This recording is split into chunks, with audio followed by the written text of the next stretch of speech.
ఈ విధంగా నారద మహర్షి ఆ కుండిన నగరం దగ్గర నుంచి ద్వారకా నగరానికి వెళ్తున్నాడు. ఆకాశ మార్గంలో బయలుదేరాడు.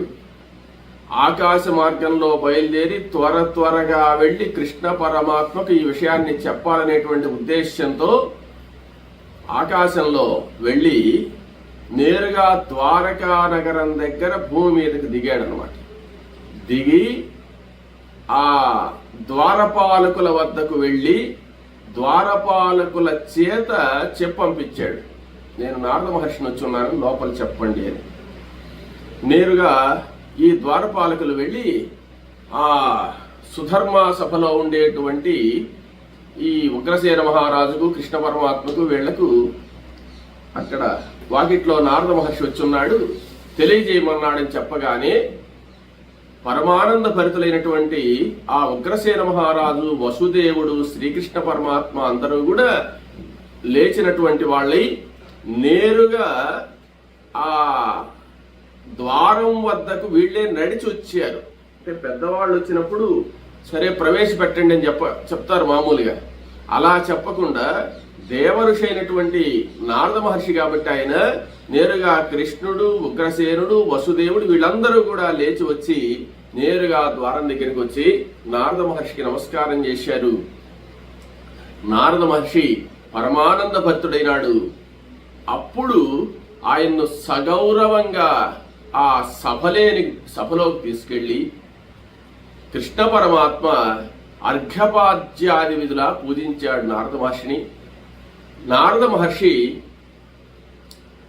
పూజించిన తర్వాత ఒక బంగారు సింహాసనం మీద కూర్చోబన్నారు ఆయన్ను. తర్వాత ఎవరెవరి ఆసనాల్లో వాళ్ళు కూర్చున్నారు. అందరూ కూర్చున్న తర్వాత శ్రీకృష్ణ పరమాత్మ నారద మహర్షితో మాట్లాడుతున్నాడు. మహర్షి, మీరందరూ క్షేమంగా ఉన్నారా? మీరు త్రిలోక సంచారులు కాబట్టి లోకమంతా క్షేమంగా ఉండే విషయం మీకు తెలుసు. అందువల్ల మీరు క్షేమంగా ఉన్నారా? లోకమంతా క్షేమంగా ఉందా అని అడిగి మరలా ఏమన్నాడంటే, అయ్యో పొరపాటున అన్నాను, మీరు క్షేమంగా లేకుండా ఎందుకుంటారు? మీరు అనాదిగా ఉన్నటువంటి దేవర్షులు, మీరు మీ క్షేమాన్ని నేను అడగడం ఏమిటి? మీరు ఎప్పుడూ క్షేమంగానే ఉంటారు, లోకక్షేమాన్ని కోరుతూ ఉంటారు మహానుభావ అని చెప్పి నారద మహర్షికి నమస్కరించాడు కృష్ణ పరమాత్మ. అప్పుడు నారద మహర్షి శ్రీకృష్ణ పరమాత్మ వంక చూచి, కృష్ణ, లోకరక్షకుడవైనటువంటి నీవు లోకంలో ఏం జరుగుతుందో అనుక్షణం నీకు తెలుస్తూ ఉంటుంది. లోకాన్నంతా పరిపాలించేటువంటి నీవు లోకాలు బాగున్నాయా అని నన్ను అడుగుతున్నావంటే నాకు ఆశ్చర్యంగా ఉంది. అయినా మీరు అడిగారు కాబట్టి నేను చెప్పాలి కాబట్టి చెప్తున్నాను. లోకాలన్నీ క్షేమంగానే ఉన్నాయి. మిమ్మల్ని దర్శించడానికి వచ్చాను. మిమ్మల్ని దర్శించి మిమ్మల్ని కీర్తిస్తుంటే నేను కూడా క్షేమంగా ఉంటాను. మీరు క్షేమంగా ఉన్నారా అని అడిగారు కదా మీరు. మీ అనుగ్రహం వల్లే మేం క్షేమంగా ఉన్నామని చెప్పి నారద మహర్షి చెప్పినటువంటి వాడై అనేక విధాలైనటువంటి పరిపరి విధాలైనటువంటి అనేక విషయాలు, దేవతా విషయాలన్నీ కూడా మాట్లాడుకున్న తర్వాత నారదుడు ఏం చెప్తున్నాడంటే, స్వామి, ఈరోజు ఎందుకో మనసారా నిన్ను స్తుతించాలనిపిస్తుంది. మనస్ఫూర్తిగా నిన్నొక్కసారి స్తోత్రం చేసుకోవాలి. నా సంగీత కచేరీ చేత, నా మహతి అనేటువంటి వీణ ద్వారా, వీణావాదనం ద్వారా సంగీతారాధన చెయ్యాలి మిమ్మల్ని అనిపిస్తుంది నాకు. కాబట్టి మీరు అనుమతి ఇవ్వాల్సింది అని చెప్పి అన్నాడు. అనుమతి ఇవ్వాల్సిందని చెప్పిన పాట అందరూ కూడా, ఉగ్రసేన మహారాజు, వసుదేవుడు అందరూ కూడా, కృష్ణ పరమాత్మ అందరూ కూడా సంతోషంగా మీ యొక్క సంగీతాన్ని మేము వినాలనుకుంటున్నాము, మీరు మొదలు పెట్టచ్చు అని చెప్పిన తర్వాత అప్పుడు ఆ సభామండపంలో అందరూ చూస్తూ ఉండగా ఆ నారద మహర్షి తన మహతి అనేటువంటి వీణను ఒళ్ళో పెట్టుకున్నటువంటి వాడై ఆ తంత్రులు సవరించి ఆ సప్తస్వరాలను మీటుతూ ఆ తంత్రి లయ సమన్వితంగా ఆ ఆరోహణ అవరోహణ క్రమంలో ఆ యొక్క సప్తస్వరాలు పలికిస్తూ అందరూ తన్మయం చెందే విధంగా. మామూలుగా సంగీత కచేరి వినేటువంటి వాళ్ళు పశుర్వేత్తి శిశుర్వేత్తి వేత్తి గాన రసం ఫణిహి అంటే ఆ సంగీతం ఎంత గొప్పది అంటే, సంగీతము సాహిత్యము అనేటువంటివి రెండు సరస్వతీదేవికి రెండు స్థానాలట.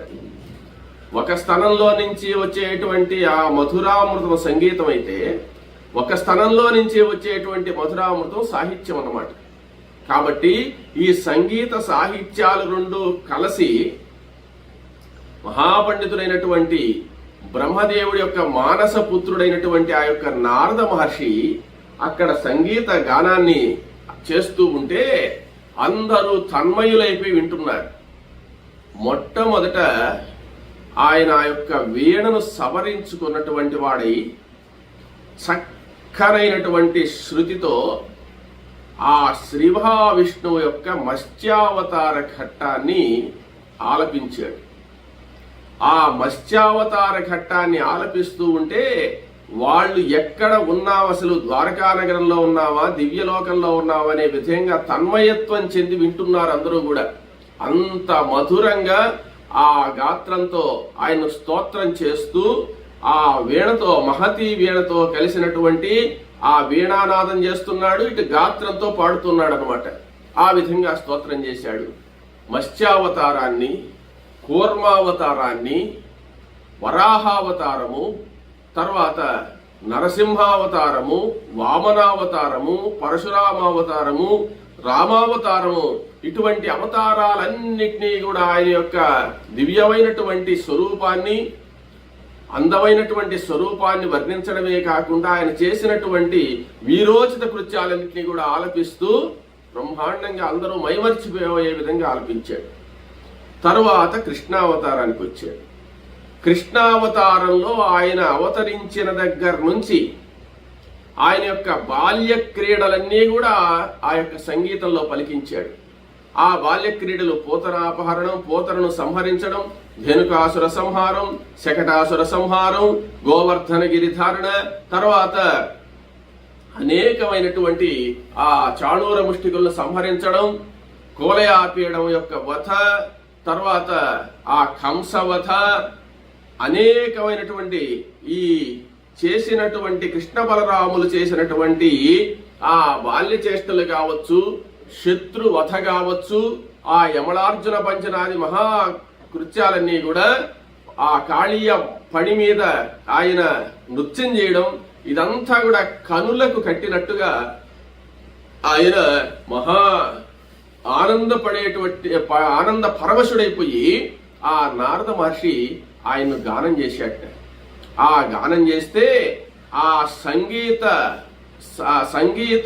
సంగీతం అనేటువంటి అమృత ఝరిలో ఈ చూసేటువంటి వాళ్ళు, వినేటువంటి వాళ్ళందరూ కూడా ఆనందంతో ఊగిసలాడుతున్నారు. అటువంటి మధురమైనటువంటి సంగీతాన్ని అందించి ఆయన ఆ దశావతారాలను కీర్తించేట.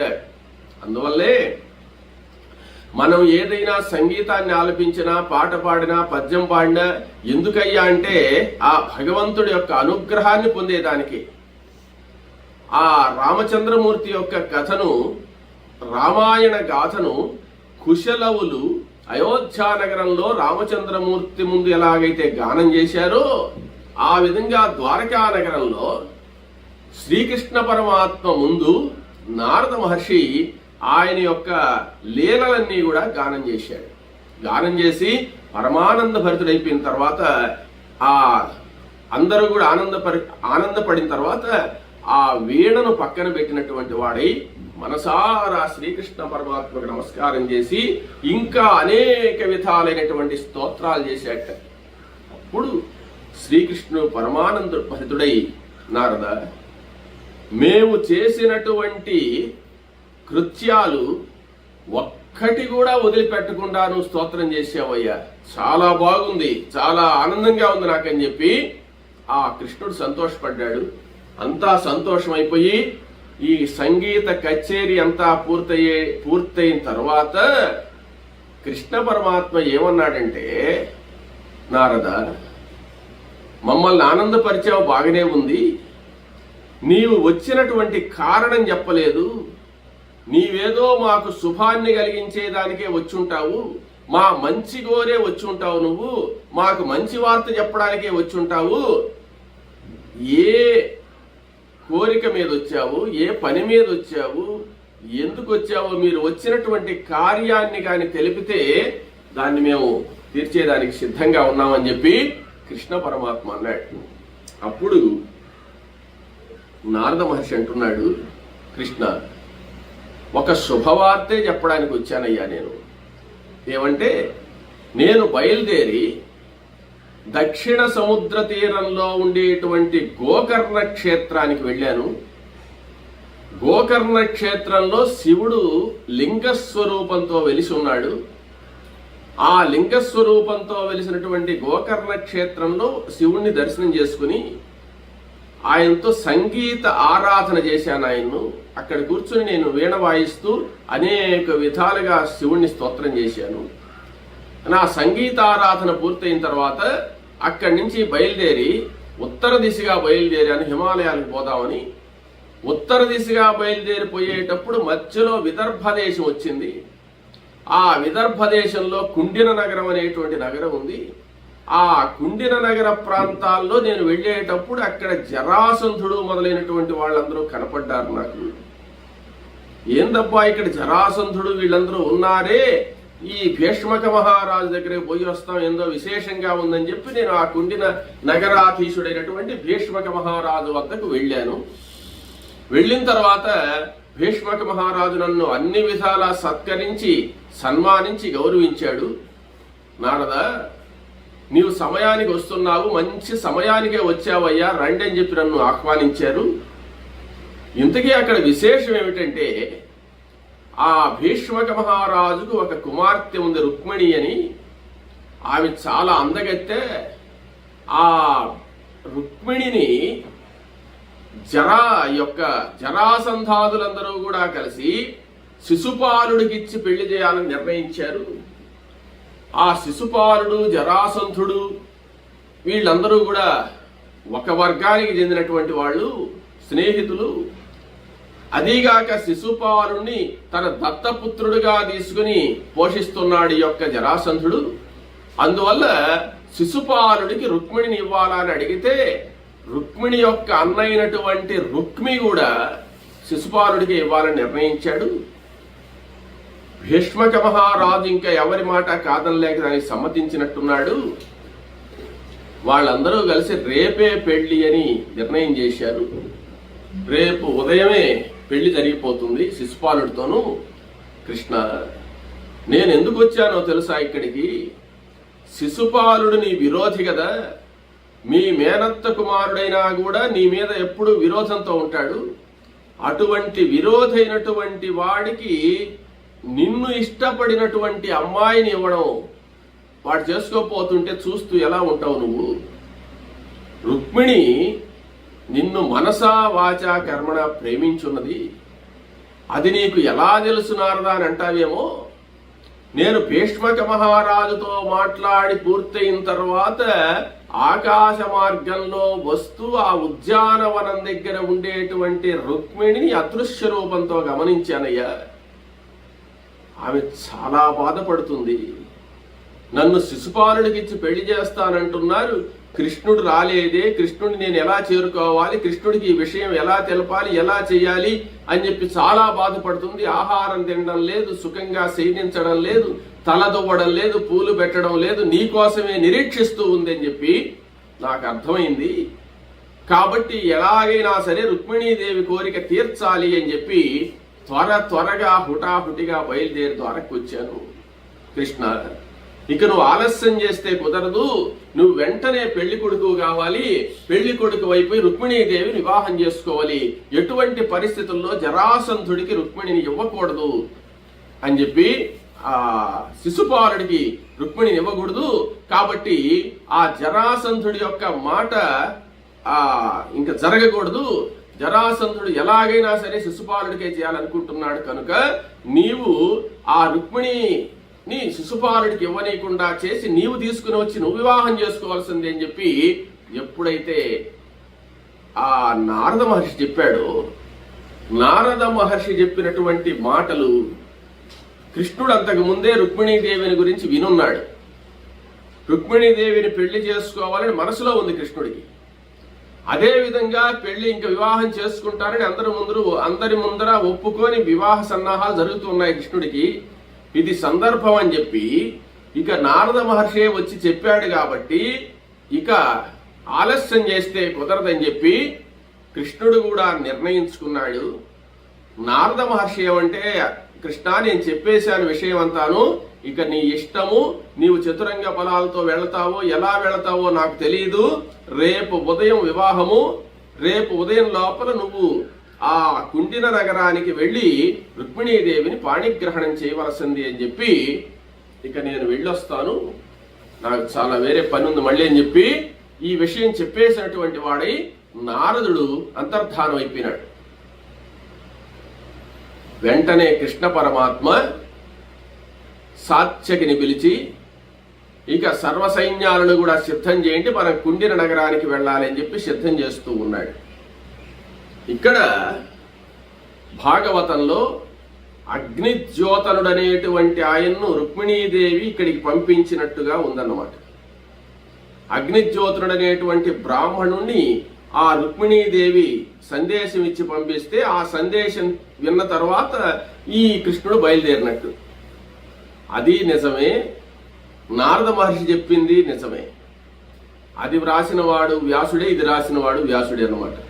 ఎలా వ్రాస్తారయ్యా ఈ 18 పురాణాలు మనం చదువుతుంటే ఒక్కొక్క చోట ఒక్కొక్క విధంగా ఉందంటే, అక్కడ భాగవతంలో శ్రీమద్ భాగవతం రచించేటప్పుడు ఆయన ఏం చేశాడంటే అగ్నిజ్యోతనుడి వృత్తాంతాన్ని చెప్పాడు. హరివంశంలో చెప్పేటప్పుడు నారదుడు చెప్పిన విషయాన్ని చెప్పాడు అనమాట. ఇప్పుడు నారదుడు వచ్చి చెప్పిపోయిన విషయము నిజమే, అక్కడ అగ్నిజ్యోతనుడు వచ్చింది నిజమే. సందర్భం ఏమిటయా అంటే, ఇప్పుడు నారద మహర్షి అంతర్ధానం అయిపోయిన తర్వాత అగ్నిజ్యోతనుడు వస్తాడనమాట. అంటే ఆమె వెంటనే అగ్నిజ్యోతనుడిని ధ్యానం చేసి అక్కడ పంపించిన తర్వాత అగ్నిజ్యోతనుడు కూడా హుటాహుటిగా వచ్చి ఇక్కడ కృష్ణ పరమాత్మకు రుక్మిణీదేవి సందేశాన్ని అందిస్తాడు. ఆ అందించే సందర్భం ఇదే అన్నమాట. నారద మహర్షి అలా వెళ్ళంగానే అగ్నిజ్యోతనుడు రావడం, అగ్నిజ్యోతనుడిని గౌరవించి శ్రీకృష్ణ పరమాత్మ సింహాసనం మీద కూర్చోబెట్టి అర్ఘ్యపాద్యాదిల పూజ చేయడం, పూజ చేసిన తర్వాత అగ్నిజ్యోతనుడు రుక్మిణీదేవి వృత్తాంతాన్నంతా కూడా చెప్పి వెంటనే కృష్ణుడిని బయలుదేరమని చెప్పడం కూడా జరిగింది. అంటే ఇక్కడ ఏం చేశాడంటే, ఇక్కడ నారదుడు వృత్తాంతం చెప్పాడు, అక్కడ అగ్నిజ్యోతనుడు వృత్తాంతం చెప్పాడు. అది చెప్పినప్పుడు ఇది చెప్పుడు, ఇది చెప్పినప్పుడు అది చెప్పడు అనమాట. రెండూ జరిగినవి అనమాట. కాబట్టి ఈ కృష్ణ పరమాత్మ వెంటనే బయలుదేరుతున్నాడు. బయలుదేరుతున్న తర్వాత సాత్యకిని పిలిచాడు. సపరివారంగా అందరూ బయలుదేరండి చతురంగ బలాలతో అని చెప్పాడు. సైన్యం బయలుదేరిన తర్వాత ముందు సాత్యకి బయలుదేరాలి, సైన్య మధ్యలో బలరాముడు ఉండాలి, ఆఖరిలో ఉగ్రసేనుడు ఉండేటట్టుగా నిర్ణయం తీసుకొని బయలుదేరమని చెప్పి ఆజ్ఞ చేశాడు. అయితే మీరు నా వెనక నిదానంగా రాండి సైన్యము, నేను మాత్రం ముందుగా బయలుదేరి వెళతాను.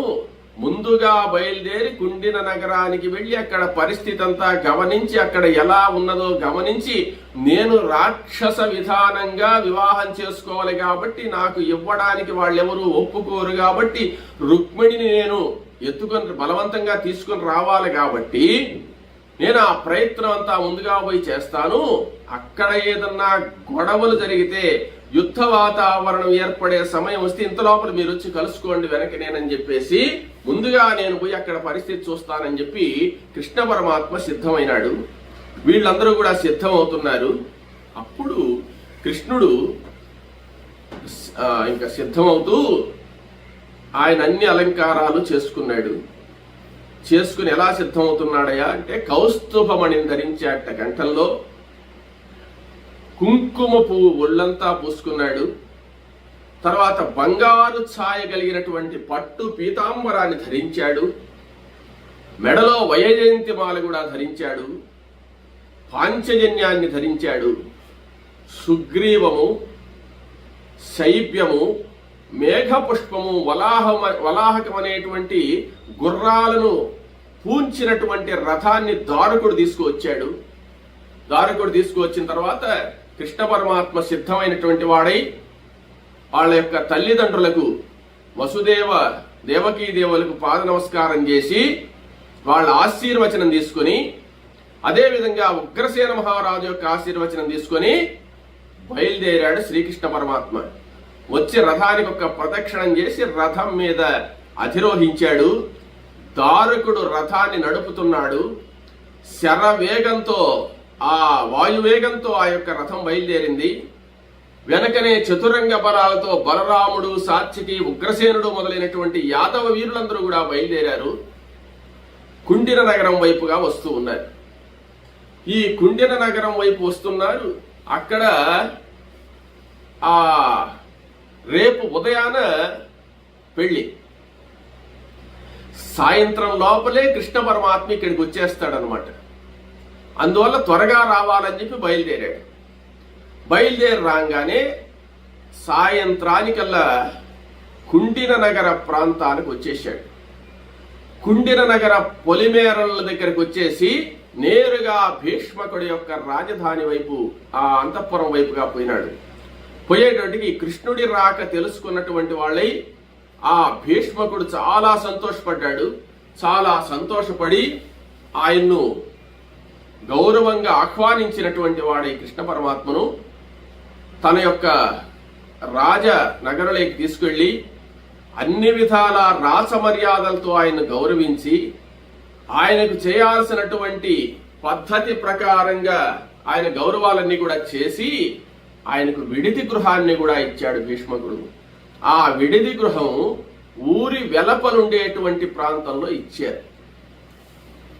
అంటే అందరికి కూడా ఇచ్చున్నారు అక్కడ. అంటే ఊరంతా నిండిపోయింది. వచ్చిన రాజులు అందరూ కూడా అన్ని రకాలైనటువంటి విడిది గృహాలన్నీ కూడా ఇచ్చేసి ఉన్నారు. ఇంకా చాలా మంది రాజులు ఉన్నారు కాబట్టి కొంచెం దూరంగా దొరికింది ఆయనకు ఊరి వెలుపల. ఆ ఊరి వెలుపల ఉండేటువంటి ఆ యొక్క ఆ నివాస గృహంలో విడిది గృహాన్ని ఈయనకి ఇచ్చారు. ఆయన బస నివాసం అక్కడ ఉంటాడు. కృష్ణ పరమాత్మ రాత్రికి వెళ్ళి వాళ్ళు ఇచ్చినటువంటి ఆ మందిరంలో ఉంటున్నాడు. బలరాముడు మొదలైనటువంటి వాళ్ళందరూ కూడా ససైన్యులై వెనక వస్తున్నారు నెమ్మదిగా. అంటే వాళ్ళందరూ సంసిద్ధులై రావడానికి ఉదయం పడుతుందన్నమాట. రాత్రికి రారు వాళ్ళు. ఉదయాన్ని ఇక్కడ సందర్భానికి పెళ్లి సమయానికి కలుసుకుంటారన్నమాట వాళ్ళు. సరే, ఈ కృష్ణ పరమాత్మ వచ్చాడు అనేటువంటి విషయం రుక్మిణీదేవికి తెలిసింది. ఎవరో చెప్పేశారు, ఇంత లోపల తెలిసిపోతుంది కదా. రుక్మిణీదేవి ఎలా ఉన్నదయ్యా అంటే బాగా ఎండిపోయి కరువు వచ్చినటువంటి ప్రాంతంలో ఉన్నట్టుండి మేఘాలు వచ్చి మంచి వర్షం కురిస్తే ఆ భూమి ఎంత సంతోషపడుతుందో అంత సంతోషపడుతుందట ఆ యొక్క రుక్మిణీదేవి. పరమానంద భరితురాలై ఉంది. ఇంకా కృష్ణుడు వచ్చేసి ఉన్నాడు, మనకేం భయం లేదని చెప్పి ధైర్యంగా ఉందన్నమాట. ఇంకా కృష్ణుడు ఎలాగైనా నన్ను తీసుకెళ్లిపోతాడు అని చెప్పి సంతోషంగా ఉంది రుక్మిణి. ఎక్కడ లేని ఆనందం వచ్చేసి ఉంది. అప్పుడు ఆమె అన్ని రకాలైనటువంటి సుఖాలను పొందుతూ ఎంతో ఆనందంగా ఆ అంతఃపురంలో సంచరిస్తూ ఉందట రుక్మిణి. సరే, ఈ విధంగా జరిగింది. షడ్రసోపేతమైనటువంటి భోజనాలన్నీ కూడా పెట్టారు. వచ్చినటువంటి రాజులందరూ కూడా ఆ రోజు సేద తీర్చుకున్నారు. శిశుపాలుడైతే ఇంకా ఆనందానికి అవధులు లేవు. ఆయన పెళ్లి కుమారుడు కాబట్టి స్నేహితులతో కలిసి బాగా మాట్లాడుతూ ఇంకా రేపు ఉదయమే పెళ్లి కాబట్టి ఆనందంగా ఉన్నారు. ఆ కుండిన నగరం అంతా కూడా ఆలాజాలంగా మంగళ తూర్య ఘోషాలతో పెళ్లి సందడి అంతా కూడా బాగా కనపడుతూ ఉంది. కృష్ణ పరమాత్మ భోంచేసిన తర్వాత రుక్మిణినే ఊహించుకుంటున్నాడు. అక్కడ రుక్మిణీదేవి ఏ పని చేస్తూ ఉన్నా, భోంచేస్తూ ఉన్నా, స్నానం చేస్తూ ఉన్నా, ఏం పని చేస్తూ ఉన్నా కూడా ఆ అలంకారాలు చేసుకుంటూ ఉన్న ప్రతి సందర్భంలో కృష్ణుడే గుర్తొస్తున్నాడు ఆమెకు. సరే, కృష్ణ పరమాత్మ ఆ రుక్మిణీదేవినే ధ్యానిస్తూ రుక్మిణీదేవిని గురించి ఆలోచిస్తూ పండుకొని నిద్రపోయినాడు. రుక్మిణీదేవి పరిస్థితి కూడా అదే. ఇంతలో మీకు పెళ్లి దగ్గరకు వచ్చిందయ్యా, మీరు త్వరపడండి, మీ యొక్క ప్రేమ ఫలించే రోజు దగ్గరకు వచ్చిందన్నట్టుగా సూర్యోదయం అవుతున్నది. వేకోజామున్నే లేచేశారు.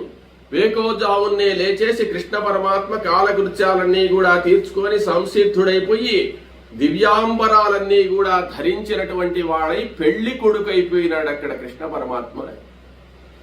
ఇక్కడ రుక్మిణీదేవి ఉదయాన్నే వేకువన్నే మంగళ తూర్య ఘోషములతో నిద్రలేచినటువంటిదై ఆమెకు మంగళ స్నానాలు చేయించారు.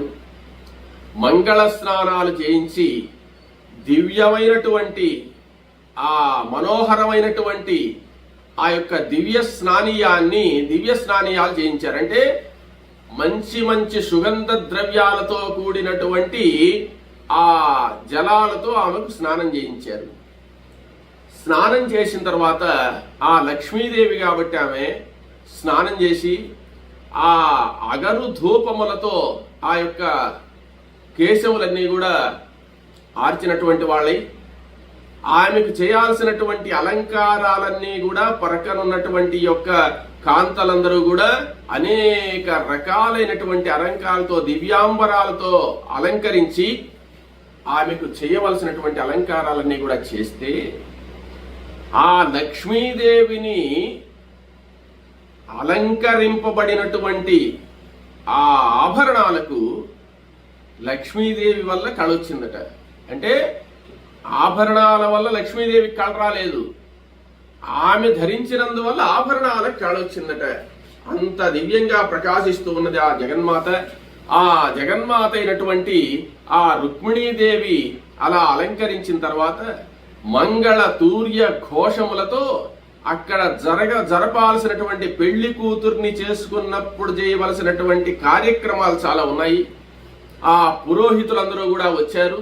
పురోహితులందరూ కూడా వచ్చిన తర్వాత అక్కడ బంగారు పీఠం మీద ఆ రుక్మిణీదేవిని కూర్చోబెట్టి ఆ భీష్మక మహారాజు యొక్క భార్య పక్కన కూర్చున్నటువంటి వాళ్ళై ఆ పురోహితులందరూ కూడా అనేక రకాలైనటువంటి మంత్రాలతో ఆ సందర్భంలో చేయవలసినటువంటి కార్యక్రమాలన్నీ కూడా చేసిన తర్వాత ఆ తల్లిదండ్రులు ఆ రుక్మిణీదేవిని అక్షతలతో ఆశీర్వదించారు. పురోహితాది పెద్దలందరూ కూడా ఆ లక్ష్మీదేవిని ఆశీర్వదించారు. దివ్యమైనటువంటి కళతో దేదీప్యమానంగా వెలిగిపోతూ ఉన్నది ఆ యొక్క లక్ష్మీదేవి. శారీరకమైనటువంటి అలంకారాలతో వెలిగిపోవడం కాదు, మానసికమైనటువంటి సంతోషం అనేటువంటి దాంతో కూడా వెలిగిపోతున్నాము. కృష్ణ పరమాత్మ వచ్చున్నాడు నా దగ్గరకు, కుండి నగరంలో ఉన్నాడు, నేను కృష్ణుడి దగ్గరికి వెళ్ళబోతున్నాను, కృష్ణుడిని పరిణయం కాబోతున్నాననే సంతోషంతో ఉందే గాని శిశుపాలుడి విషయమే ఆ మనసులో లేదు. అసలు శిశుపాలుని గురించి అసలు ఆలోచించడమే లేదు. ఇక్కడ శిశుపాలుడు కూడా మంగళ స్నానాలు చేయించారు యొక్క శిశుపాలుడికి. ఇంకా ఆయన యొక్క తెలిసినటువంటి వాళ్ళందరూ ఆయన అనేక విధాలైనటువంటి అలంకారాలు చేశారు శిశుపాలుడికి. ఆయనకు చేయవలసినటువంటి క్రియాకలాపాలన్నీ కూడా పురోహితులు ఎలా చేయాలనో, పెళ్లి కొడుకుని చేసినప్పుడు ఏ కార్యక్రమాలు చేయాలో అవన్నీ కూడా చేశారు. పెళ్లి కొడుకు ధరించాల్సినటువంటి వస్త్రాలు, పెళ్లి కొడుకు ఎటువంటి వస్త్రాలు ధరించాలనో అటువంటి వస్త్రాలు ధరించున్నాడు ఈ యొక్క శిశుపాలుడు. పెళ్లి కొడుకు అయి ఉన్నాడు. జరాసంధుడు మొదలైనటువంటి వాళ్ళందరూ కూడా ఆ విడిది గృహంలో శిశుపాలుని పెళ్లి కొడుకుని చేసుకున్న తర్వాత జరాసంధాదులందరూ కూడా ఆ పెళ్లి కొడుకుని ఆశీర్వదించారు. మంగళ తూర్య ఘోషముల మధ్య శిశుపాలుడు పెళ్లి కొడుకు అయి ఉన్నాడు. ఇక్కడ రుక్మిణీదేవి పెళ్లి కూతురై ఉంది. కృష్ణ పరమాత్మ తనను తానే అలంకరించుకొని సిద్ధంగా ఉన్నాడు. ఇక్కడ ఆయన అలంకరించాల్సిన అవసరం లేదు. అలంకారాలకన్నిటికీ కూడా అలంకారమైనటువంటి మహానుభావుడు ఆయన ఉన్నాడు అక్కడ. సరే, ఈ విధంగా పెళ్లి కూతురైన తర్వాత ఆ భీష్మక మహారాజు వాళ్ళ యొక్క సాంప్రదాయం ప్రకారం ఊరి వెలుపల ఉండేటువంటి గౌరీదేవి ఒక శివాలయం ఉందన్నమాట. ఆ శివాలయంలో వెళ్లి గౌరీదేవి యొక్క పూజ చేసుకుని వచ్చి తర్వాత వివాహం చేసుకోవాలి. అది వాళ్ళ సాంప్రదాయం. కాబట్టి ఎందుకు గౌరీదేవిని పూజ చేయాలి అంటే, సర్వమంగళ మాంగళ్యే శివే సర్వార్థ సాధకే శరణ్యే త్ర్యంబకే గౌరి నారాయణి నమోస్తుతే. మాంగళ్యం అనేటువంటిది ఎక్కువ రోజులు ఉంటూ ముత్తైదుగా ఉండాలంటే ఆ గౌరీదేవిని పూజిస్తారు. ఎందుకనంటే ఆమె తన భర్త అయినటువంటి ఈశ్వరుడు క్షీరసాగర మథనమప్పుడు హాలాహలాన్ని మృంగడానికి వెళ్ళేటప్పుడు దేవతలందరూ వచ్చి పార్వతీదేవిని ప్రార్థిస్తే భర్త హాలాహలాన్ని మింగడానికి వెళుతూ ఉంటే పోయి మింగమని చెప్పింది. ఎవ్వరూ భర్తను విషం మింగేదానికి పంపిరు. మృంగెడు వాడు విభుండని మృంగెడిదియు గర్రళమని యుమేలని ప్రజగున్ మృంగుమని సర్వమంగళ మంగళ సూత్రం ఎంత మది నమ్మినదో. ఆమెకు ఆ మంగళ సూత్రం మీద ఎంత నమ్మకం ఉందో, లోకక్షేమం కోసంగా ఈశ్వరుడు విషాన్ని మింగతానంటే పోయి మింగమన్నది. ఆ విషాన్ని మింగిన తర్వాత ఆయన మళ్ళీ తన యొక్క గర్భంలో లోకాలన్నీ ఉన్నాయని కంఠంలోనే ఆ యొక్క విషాన్ని మింగి నీలకంఠుడైనాడు. తర్వాత ఆయన క్షేమంగా వచ్చాడు. అట్లా తన మాంగళ్యాన్ని తన భర్త విషం మింగినా గాని ఈ మాంగళ్యానికి ఏ హాని జరగలేదు. అందువల్ల గౌరీదేవిని గాని ఆరాధిస్తే సౌభాగ్యవతిగా ఉంటారు, మాంగళ్యానికి ఇబ్బంది ఉండదనే ఉద్దేశంతో గౌరీదేవి యొక్క పూజ ప్రతి ఒక్కరూ చేసుకుంటూ ఉంటారు. అదే విధంగా రుక్మిణీదేవికి కూడా ఆ యొక్క శివాలయంలో గౌరీదేవి పూజ చేయాలని చెప్పి అందరూ పెద్దలు చెప్పిన తర్వాత వాళ్ళ సాంప్రదాయం ప్రకారంగా వెళ్ళాలి కాబట్టి, ఇక ఊరి వెలపలికి వెళ్ళాలి కాబట్టి ఒక బంగారు పల్లకిలో పెళ్లి కూతుర్ని కూర్చోబెట్టి బోయలు మోస్తూ ఉండగా ఆ పల్లకిలో చుట్టూ 100 మంది ఆ చెలికత్తెలు రక్షణ కవచం మాదిరి నిలబడి ఉండగా ఈ గౌరీదేవి పూజ కోసంగా రుక్మిణీదేవిని మంగళ తూర్య ఘోషముల మధ్య ఊరి వెలపలకు తీసుకెళ్తున్నారు. పల్లకిలో చుట్టూ 100 మంది సైనికులు ఉన్నారు, చుట్టూ 100 మంది ఆమె యొక్క చెలికత్తెలున్నారు. ఆ మధ్యలో దివ్యమంగళ విగ్రహంతో ఆ యొక్క లక్ష్మీదేవి రుక్మిణీదేవి ప్రకాశిస్తూ బంగారు పల్లకిలో ఉన్నది. ఆ విధంగా బయలుదేరి ఊరి వెలపలుండేటువంటి గౌరీదేవి దేవాలయానికి పూజ కోసంగా వెళుతూ ఉన్నది ఆ యొక్క రుక్మిణీదేవి. కృష్ణ పరమాత్మ వీళ్ళందరూ కూడా సిద్ధమయ్యి, ఆ కృష్ణ పరమాత్మ ఎటు కూడా ఊరి బయటనే ఆయన యొక్క విడిది ఉన్నది. ఆ ఊరి బయటనే కృష్ణ పరమాత్మ ఉన్నారు. వీళ్ళు ఉత్సవంగా బయలుదేరి ఆ గౌరీ యొక్క దేవాలయానికి వెళుతూ ఉన్నారు. వెళ్ళిన తర్వాత ఏం జరిగింది, అక్కడ ఏం పూజ జరిగిందనే విషయాన్ని మనం రేపు తెలుసుకుందాం.